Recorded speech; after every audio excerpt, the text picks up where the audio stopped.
Welcome to Fintech Chatter News, presented by Tier 1 People, leaders in fintech executive search. Follow us on your favorite podcast player or Fintech Chatter TV on YouTube.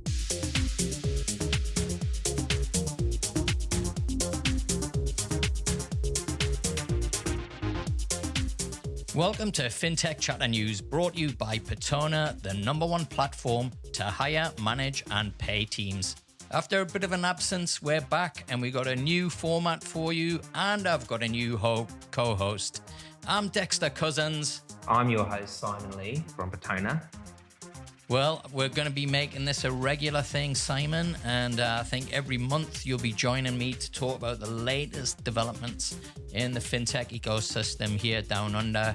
Everything from news, hiring, firing, capital raising, product launches, and all the other stuff in between. But before we get into all of that, do you want to tell our listeners just a little bit about Simon Lee and Patona? Yeah, we've been going for about 3 years now. We started to fix our own problem. Was every time we'd raise money, it was hard to get really talented people fast, as you know, Dexter. And we made mistakes hiring locally, but also how do we build a remote team and get more done for less? And a big issue for us is we'd hire offshore, and we never really found a provider. It was either go to a BPO and would get really low quality, or you go to a tech company and people don't become part of your team. So we set up Patona to really kind of go, how can you build, as for clients like Little Birdie, have a Little Birdie India team that is completely integrated into their culture, or Friday or Zai or Luxury Escapes. How do they have their Indian team, not Patona, up and running really effectively with high quality people? And it was really solving our own problem, and the idea being, how do you dilute founders less? Was the problem we wanted to solve when we did it. But essentially getting more done for less, right? Yeah. Well, thanks for joining me. We've got a lot to cover today. We're going to be talking about Revolut's launch in your native NZ. We'll be talking about Wise and their partnerships that they announced last week with Prospend and Parpera. On the NZ angle, it's kind of quite ironic, right, that we've got the Ashes on and we've got a Geordie and a Kiwi. It's a bit like we're like the Bazball of fintech, eh? Yeah, exactly. And it's kind of interesting to see both Wise and Revolut, English businesses coming here and doing extremely well. And it's a little bit disappointing we haven't got more of the Aussie fintechs going over there and not dominating in the UK. Yeah, look, I mean, we'll talk about that. But what I wanted to talk about first up is, I guess, Wise's announcement with Parpera and Prospend. Cast your mind back 12 months ago, Vault Bank unfortunately, closes, and overnight, you got a founder like Dan at Parpera, who all of a sudden has no way in which to be able to serve his customers, having been on Vault Bank's banking as a service platform. It's taken 12 months, but finally, kind of Wise has come to the rescue. We're going to hear from Dan McCarthy. He's the head, APAC head for Wise Platform. So Dan McCarthy is my name. I look after our platform business in Asia Pacific at Wise. I've come from a background of all different sorts of things, from sports to startups, all the way through into financial technology over the better part of the last 6 or 7 years. And I've found myself at home at Wise over the last couple. We've been very fortunate over the last couple of years at Wise to have built out this platform offering. So Wise, as you might know, is or always has been a direct-to-consumer business. We serve customers all around the world, about 16 million of them today using our Wise account. We also have the Wise Business account for businesses, but we increasingly found there were banks, enterprise platforms that really wanted to use the infrastructure that we've built over the years to serve our own customers. So that's obviously the payment rails that we've built, it's the licensing network and all the technology under the hood. So Wise Platform really allows those enterprise partners and banks to tap into that infrastructure.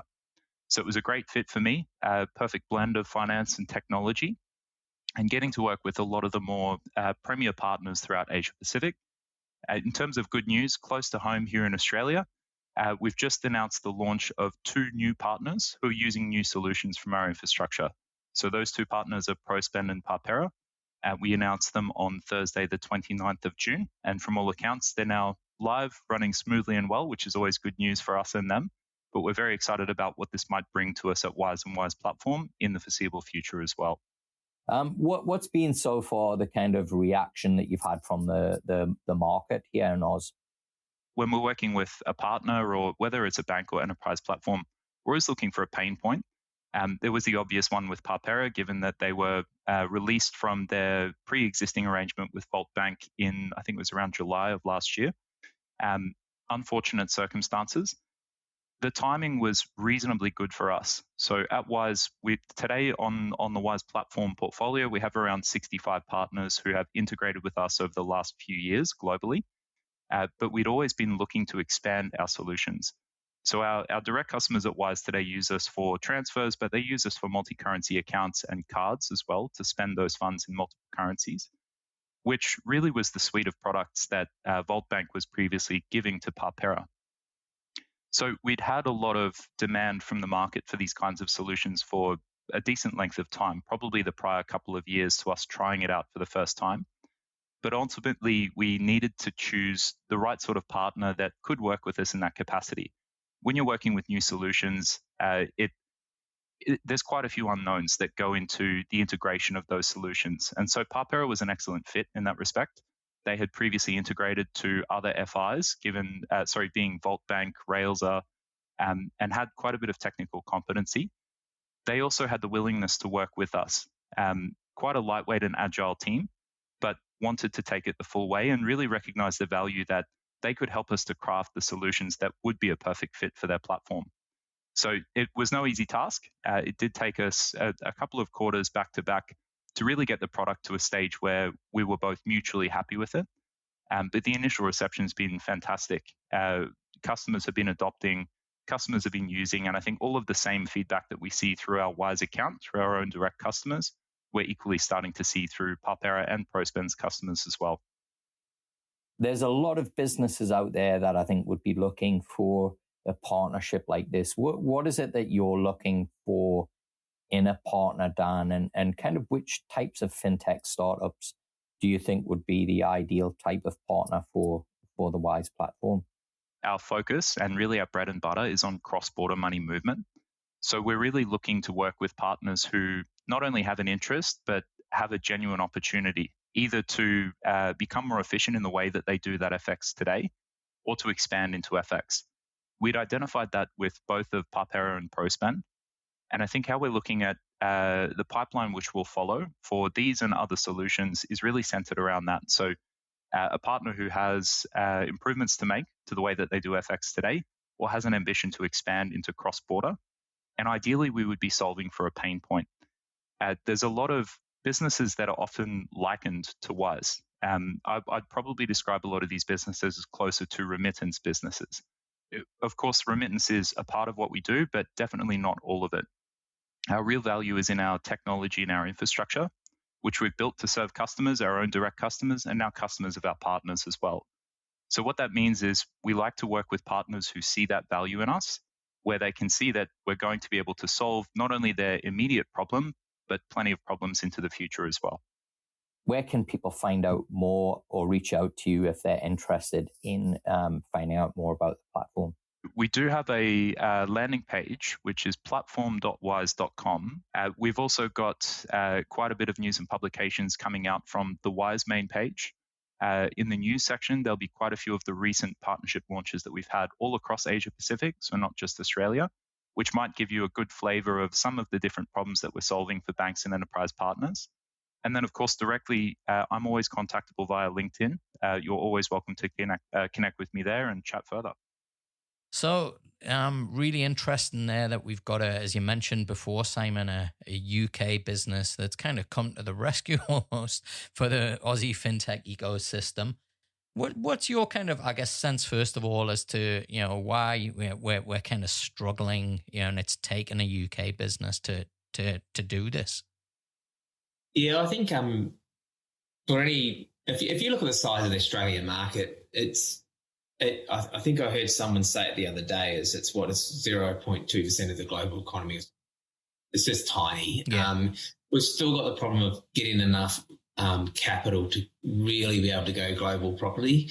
If you think of fintechs that's been able to get global, and you look at Air Wallets, they had to raise hundreds and hundreds of millions of dollars, and that's what it takes. It's not $10 or $20 million. It's not $50 million. It's a shitload of money, right? And that's what we've seen Revolut and we've seen Wise do. They've done a great job at it. I was kind of interested in the Parpera Wise thing because in many ways you would think they would be frenemies. And I mean frenemies because, yes, the Wise is launching a platform API that, let's face it, you could go to a Maneuver or Zepto or Zai to do, apart from the card issuing piece. But you do look at it and go, but doesn't Wise have a business account and a credit card and does expense management as well? And isn't it going to be very easy for them at some stage to start to do tax filing? And is it, unless Parpera's looking to get acquired by, is it a frenemy kind of relationship? Yeah. Thinking about those type of relationships, what do you think? Yeah, look, I mean, my sense is exactly what you said, right? Like, I think founders have to get clear about what's the end game here and what kind of business are you looking to build, right? And I think for a lot of people, and knowing Dan well, right, it's he's a lovely guy. Yeah, he's a great guy, right? And I kind of really admire how he's stuck at it this last 12 months. From a Wise perspective, I think it's, for them, it's just really good PR, right? If anything else, and you kind of, seen as part of an ecosystem. And I think one of the things that you do find is that, with these, with fintech businesses, right? They've been there before. And I think they understand and they feel the empathy of what it's like to be a founder. And look, I'm not suggesting that they're being, purely benevolent here. There's, of course, a commercial angle, but I think there's also, knowing the people at Wise, very much a sense of, kind of being part of a community. And look, they've got a bigger play. It's not like they're just going after startup businesses. They're working with huge institutions as well, right? So I think it's very much, you see the same thing, whether it's with an AWS or a Google or a Stripe, is, how do you support the kind of early stage businesses? Because it's actually good for the ecosystem, right? It is. It's great for the ecosystem. It is just when they have competing, like there are obviously pure API businesses out there that are doing a really good, and without going directly after direct customers too, like Newham and at some stage. We just don't have the infrastructure, the capital, right? The support mechanisms, the talent in numbers to actually be able to do what a startup in the US or the UK could do. And I think, look, the reality is that we've got to be able to kind of partner where we can, leverage what you can, and make the business a success. And what that business looks like successfully here in Oz isn't what it looks like successfully in the US or the UK. Yeah, and we are having as a tech country as a whole, with the likes of Atlassian and Canva and others, we are having a big global impact compared to the size we are. But in fintech, it feels like we lost the battle a little bit. Because the opportunities that the Wise and Revolut's an amazing product, and Wise is an amazing product, and they've done amazing jobs. But I feel like it's a bit more like we lost the fight. Yeah, we're going to talk about Revolut a little bit later, but I wanted to have a chat with you about the state of fintech funding, Australia versus global. And, there were a couple of articles that really struck me. The first one was from Innovate Finance, where it was really around first, I guess, quarter of 2023 and the investment landscape there. And I looked at kind of some of the numbers. The first 6 months of 2023, we've seen a total of $27.3 billion invested across 1,711 deals globally. Now, when I kind of looked at what we'd seen in Oz, Q1, the number, and I'm going to kind of, give the big number here was, I think, was it around about 226 million. But of that, 98.9 million is a business called Oro that I don't even think is a fintech. Not a fintech. Yeah, they're a cybersecurity business. So you take that out of it. The next one you've got is Till, which was 46 million. Then we got Data Mesh, which was 20. Shift 18.6, Paper Plane 10, Send 7.9 million, Downsizer 2.5, Collective Shift, which again isn't a fintech. It's like a crypto education platform, which was 1 million. You look at that and you think, wow, 26 odd billion dollars over 6 months, and we're getting an absolute fraction of that, which I guess kind of supports what you were saying before, right? We seem to have really kind of dropped the ball. Yeah, I think Australians are really risk adverse in general, and I found that when I came back from the UK and the speed in which you're working in financial services in the UK and technology, and the speed you'd make decisions and do things versus the speed we'd do things here, and the same sort of things kind of happened, right? As everyone's just gone risk averse to investing in fintech because it is complex and it is difficult, and maybe without the right amount of money here, we're just not going to succeed anyway. Yeah. So, unless we can raise hundreds of millions of dollars or billions of dollars, then we're not really going to be able to play on a global scale. And really, let's face it, for a fintech to be highly valuable, it needs to be global. And if we can't attract that money, then what's the point? Yeah. Yeah. My other thing is it just feels like it's going back to 2014. It wasn't, beginning of 2014, it wasn't a thing called really fin. It was just coming out anyway. And we had to, in assembly days, we went and 4 of us went and stayed at a 2-bedroom apartment in St. Louis, Missouri, right, to get some money. I had to share a room at 35. Yeah. Right? Because we just couldn't get the money here. Yeah, and you might have to share a room at 45 if things continue the way they are. Well, thankfully, I don't need a cap raise, mate. Well, the way my wife spends, I might have to. Yeah, don't worry, I'll edit that bit out. Yeah. But it's so frustrating though, right? And I think, you kind of, look at the conversations that are happening, the events, everything. And it's just like, there's so much talking going on, and there's being, advice to founders around managing your capital and your burn rate. And I'm speaking to clients and businesses, right? And they've cut like 40 to 50% of their staff. And you kind of look at that and you go, how are you meant to compete? How are you meant to grow? How are you meant to actually be successful when you're doing it on the sniff of an oily rag, right? And I think there's kind of, I'm always upbeat and positive and, remain optimistic. But the reality is that, and we have to kind of accept reality, right? Like we're in a really tough spot right now. And unless, kind of there's some knights in shining armor come to the rescue, it's going to be, it could be like really, it set us back a good kind of 5-10 years this next 2 years. Yeah, I think you're right.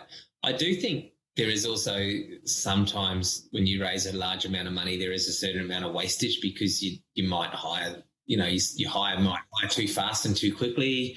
You've obviously seen that happen. Hire the wrong people. Obviously, why we need people like yourself, Dexter, when people do raise money to get the right people in. But also, people make quick decisions sometimes when they're under pressure to scale fast because they've raised a bunch of money. They want to see revenue results, right? So maybe what we will see is a lot leaner decisions. We're especially doing that in our business, building our own software with trying to bootstrap. I'm sitting on product calls again, right? I'm about ways to code things cheaper. Where back in my assembly days, I've never been doing that, but we are. So one of the other things that I think has been really interesting, and kind of on that point, there's been a number of CEO resignations recently as well. So, Libby Roy, she resigned from Bravura. Kath Whitaker's just resigned from Self-Wealth. We had last month Rebecca James resigned from Hum. There's been a few others as well, which I think will kind of come and be announced to the market fairly soon. To me, that's a really concerning sign, right? Because if you're a CEO and you're kind of resigning after the last, 6-12 months that we've had, what it suggests to me is that you're thinking, yeah, I can't see how I'm going to turn this around. And you don't want to be the person walking into the office every day smiling like everything's okay. Yeah. It's not. I've been there. Yeah. And you can't put on the brave face, basically, right? Yeah, look, and I think that's kind of for me another signal that we need to get set for this being a lot longer than just another 6 months, and the interest rates come down, and then all of a sudden this dry powder that we keep hearing about, right? It's I don't. Maybe it's not so dry. Yeah. What do you think? What do you think though? Like, because you're hearing about that dry powder, but what I'm also hearing is that there's dry powder here, but then all of a sudden, all their other investments that they thought portfolio companies thought that would do okay, that suddenly that dry powder's been used to keep those businesses afloat, right? Yeah. And so the dry powder is evaporating pretty fast. Yeah. I think the reality is, Simon, that there's just not, to your point, right? What's going to get the big money is going to be something that's global, right?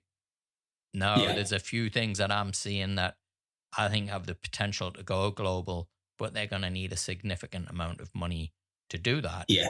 And right now, I just don't think that the kind of markets, the appetite is there for it, as you pointed out. And what we have seen is most of the activity has been kind of seed round, stuff, bits of Series A. There's only really Data Mesh, Henry, which is NZ, and then Till, where we've seen anything beyond a Series B of any significance.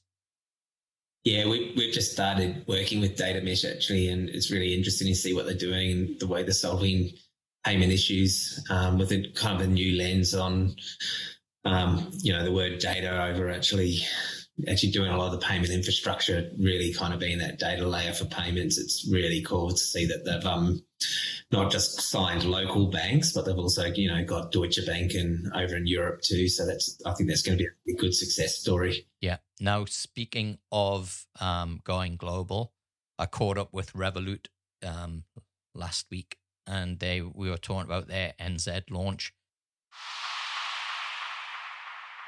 Really happy to announce that we have finally officially launched Revolut in New Zealand, which we're incredibly excited about. It's been a long time coming for the team, but I think there's no better time than now that we've launched in New Zealand, particularly around some of the recent inquiries into how banks are turning such huge profits, and I think there's just a general sort of unfairness when it comes to kind of innovation in New Zealand. So I think... What kind of growth have you seen in APAC, and how have you kind of tweaked the Revolut model to be successful here in Oz?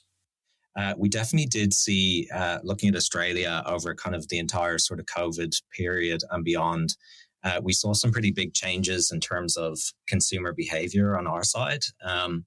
And obviously when, we went into kind of lockdown period as it relates to travel, we saw some really interesting things.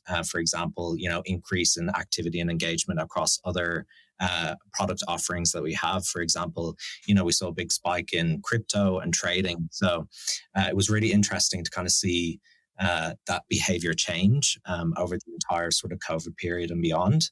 I think for New Zealand, yes, we've been working on this for a long time, and some of the team, some of the OGs would feel like they've been working on this for 10 years. The timing really couldn't have been better. I think given there's so much focus at the moment in New Zealand around kind of inquiries into banking and, the huge profits that they're turning, as well as all the pressures that consumers are feeling in real life from the cost of living, I feel like, it's such a great time for us to be in market. So taking our time and getting things right was the right decision to make, because here we are today and we're bringing a product into market which has a really strong, product market fit, and it's really solving some big problems for consumers. Point, we have seen a lot of sort of neobanks exit the market, and I think part of the problem is that obviously it's a really difficult industry to work in, and I think one of the things that we have going for us as a global company is that we have that global backing. So as you mentioned, I mean, we already have 30 million customers globally, 400 million transactions a month. We're live in 40 markets. We've got a 6,000 person organization. So we have an incredibly strong backing, which is basically going to set us up for success in pretty much any kind of expansion region we launch into. And, off the back of that, we have really strong kind of playbooks and learnings and frameworks as to how to sort of continue to launch Revolut in a sort of profitable and efficient way across really any market globally. So, yeah. You make it sound so simple, Charlie, and yet, what we have seen certainly in this last 12 months is a number of international businesses who have launched in the last few years decided to withdraw from Australia. What's your kind of commitment to the region and why? Yeah, I think definitely, again, sort of linking back to, what is our purpose and mission, and it really is to provide consumers with that really seamless, transparent experience when it comes to, all things money. And that really is kind of our promise. That's our commitment that, we are going to continue to, put the customer first, and deliver products and services that are genuinely benefiting customers for the right reasons. And we're not charging exorbitant fees that, people would be used to seeing through their bank. In fact, one of our sort of guiding principles as an organization is to minimize the cost for the customer as kind of the first base. And we continue to kind of optimize around that, continue to sort of challenge ourselves around, how do we deliver the best possible value that we can to our customers? And yeah, that's ultimately what's guiding us.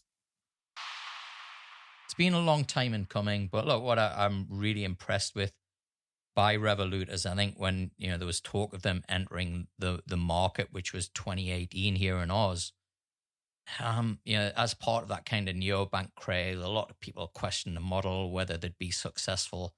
They've really stuck at it, and they've been really kind of methodical and clear about how they're approaching their APAC region.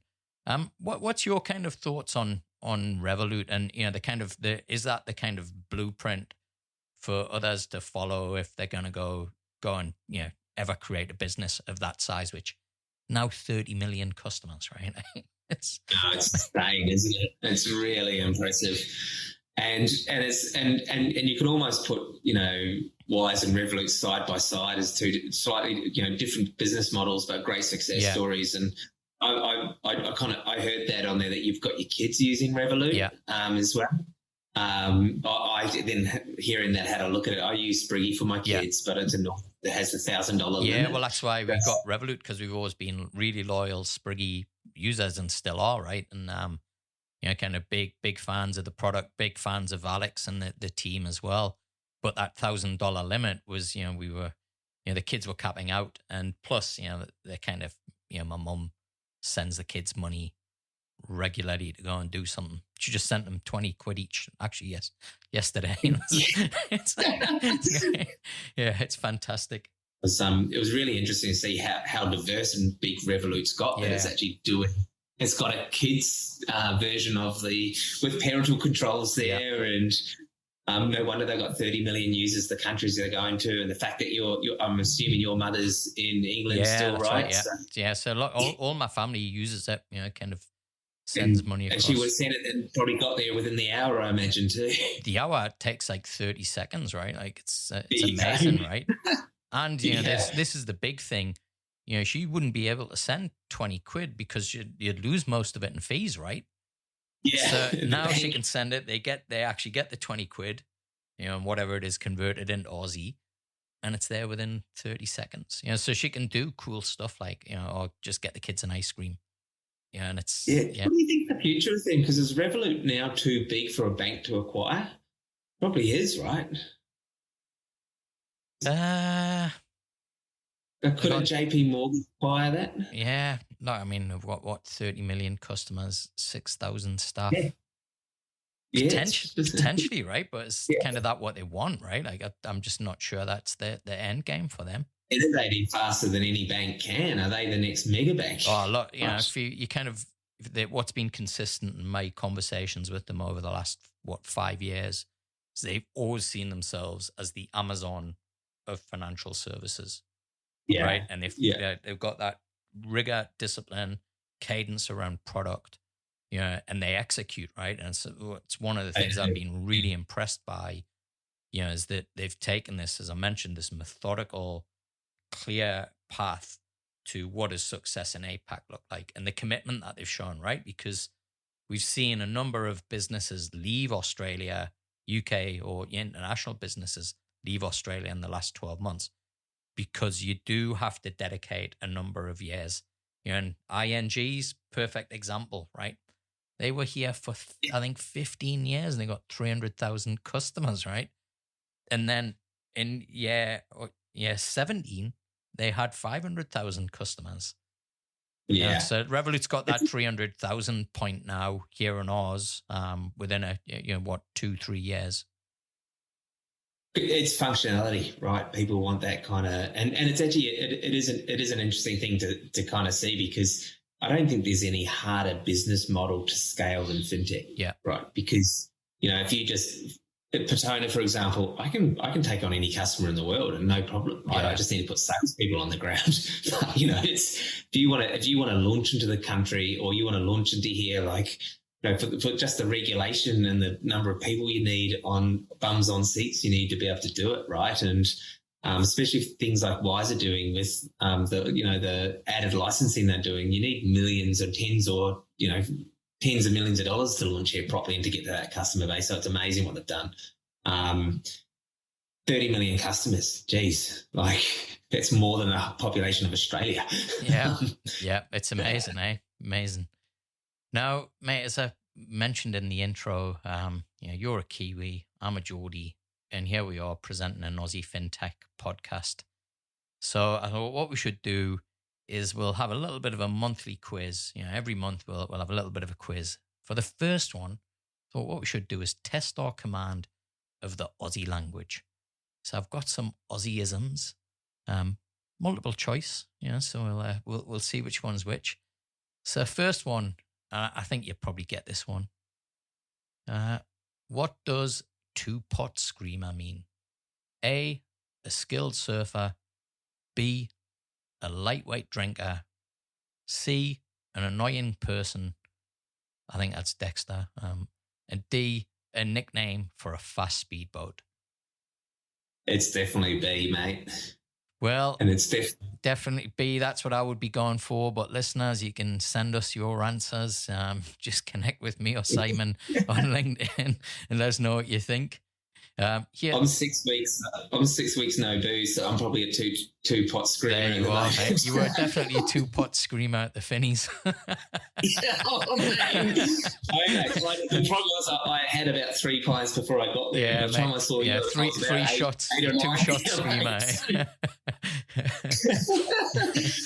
Right. I definitely was a 20-cat screamer when I shouted the after-party drinks. Mate, I think you're going to get all of these, actually. What does nutty mean? A, to be naked or without clothes. B, a type of dessert made with nuts. C, a term for a person who loves nature. Or D, a popular brand of sunscreen. Definitely A. Again, get your answers into me or Simon. And the final question, what does cocky mean? A, a type of Australian bird. B, a mechanic. C, a cocktail. Or D, a joke of a sexual nature. See, in New Zealand, you say that guy's really cocky. Yeah, that's right? What I would say as well, right? I would say a smart ass or yeah, he's a cocky bastard or something. She's a bit cocky or something like that. But being a bit too confident or over. Yeah. But I'd have to say it's A, right? A type of Australian bird. Is that what you're going for? Fuck. Mate, I'm gonna go with C, a cocktail, because it can't be B, a mechanic, right? Because that would be like a mechano, or yeah. So it has to end in an O, right? So kind of I know I've got that Australianism right. Joke of a sexual nature, nah, that doesn't sound Australian. So I'm gonna go with cocktail C. There you go. Hey mate, I've got a quick question for you. Yeah. Is you've done? I think I saw 4 podcasts in the last 30 days. 4 in the last 4 days, I think. Jeez. This is number 5. So, I saw the Visa one. You did. You did Sam Zeng. Did Revolut, Wiser. Yep. We've got and is there one that you haven't launched yet? Oh, we've got this. We've got coming up.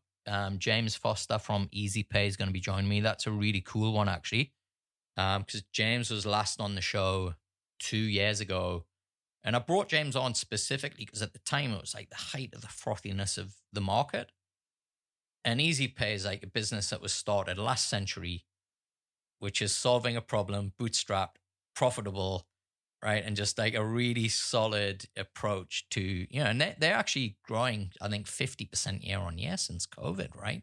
Fantastic. Yeah. So look, it was great to bring him back and just kind of really again, just a little bit of a, boost to people that, hey, look, this, it is possible to have a successful business here without going and getting funding.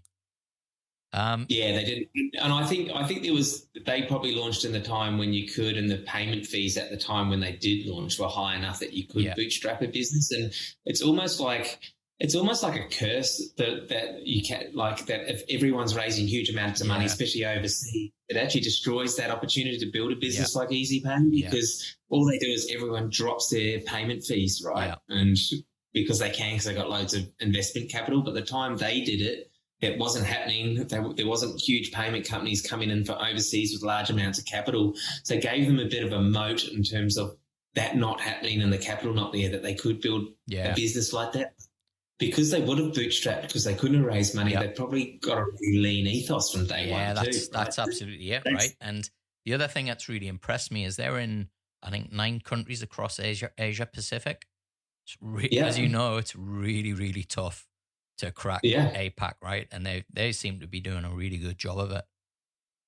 Well, they've also done a good job of integrating with a lot of like gym platform providers like Parpera and MindBody. I think they also partner with, and that and then they kind of sign up the gyms, but then they get a bunch of customers from that. So it's a really good acquisition strategy. And as those gyms go overseas, they get more revenue. So it's worked out. I've chatted to those guys for a number of years and always been impressed by what they've done. But what was out of your last month? What was your most interesting points you got out? I know that you kind of got right into the AI chat with Sam, but you also obviously had Revolut and Wise that we touched on today. But what was a really interesting part of the conversations you had? What did you kind of enjoy? Look, I think the kind of thing that I'm really, kind of taken with at the minute is, something that you and I have talked about a lot, right?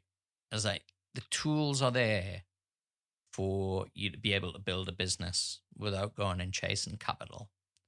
Yes. And yet all we're doing is talking about capital, right? Yeah. And I kind of, it's really clear, right? There isn't anybody kind of coming to the rescue, right? There'll be little bits of good news that we have, right? But if I'm going to be running a podcast focused on news where we're hoping that it's going to be all about capital raising, we're going to have nothing to talk about, right? This next 6 to 12 months. Look, I think this is just the kind of, the kind of harsh reality that we're in a very, very different environment. And look, it's impacting all of us. It's impacting my business. It's impacted yours. We're all kind of part of it, right? We're all part of the problem. We're all part of the solution. And I think, look, the kind of reality is that, I've just had to kind of have a good look in the mirror and go, okay, you need to go and find an extra 10, 20%, energy. And, it's things like focusing on your health, your fitness, which is kind of, look, it's guiding a lot of, the content that I'm going to be putting out there and continuing to put out, which is, all we've done so far is talk about founders, but there's all this other stuff in the ecosystem. Yeah. So next week we're going to have Claire Alexander, who used to be the global head of talent for Zip. She's now a careers coach. We're going to be doing our session on job hunting and, way to navigate this market. So we're going to be, I just want to be bringing, and kind of catering to, I think, the whole ecosystem and being able to share the conversations that I have, rather than just the ones with founders, the conversations that I have with everybody. It's actually one of those things at the moment, exactly what you said, right? Like I've just started working weekends at the moment. I'm off the booze and, I wanted to lose a bit of weight, but I'm also just being super healthy so I can be super focused and put the extra effort in. And thinking of new ways. You would love this hack, ChatGPT hack of the week for me, mate. Awesome. This one was using ChatGPT 4. It on yet, and you can actually, they've just turned off Bing search this week because it was fucking awesome. What I was doing is I said, okay, write me a cold call email using this LinkedIn profile and this website and personalize it. And it was to a VC, personalize it to his portfolio company, why they should use Patona.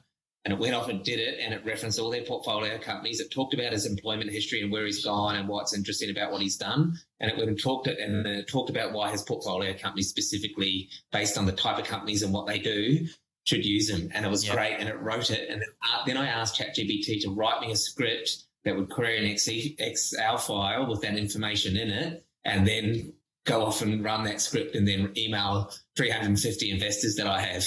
That's awesome. And go out and do it, because I wanted someone to sit there for 2 months and cold call email do this, and I haven't done it because I thought, no, maybe it's a bit cheeky, but that was amazing, right? That was my incredible ChatGPT hack of the week. They've turned off Bing search for some reason, and I probably understand why, because I also got it. I was testing out Bard, and Bard says it can query Google Sheets, and it can't. It sends back dummy data. And I opened up just quickly my Google Sheets. It had all my financials in Patona in it. And I said, hey, ChatGPT, give me a financial summary of this. And I just thought, maybe it'll work, not really thinking. It gave me an awesome, better than my financial controller summary of our forecast of this client went up and down because flight expenses were 20-30% higher for this month, and client by client variation of why the billing would vary it, and it done an amazing job of it. But I probably shouldn't have used ChatGPT to. Mate, everybody's now got access to your finances.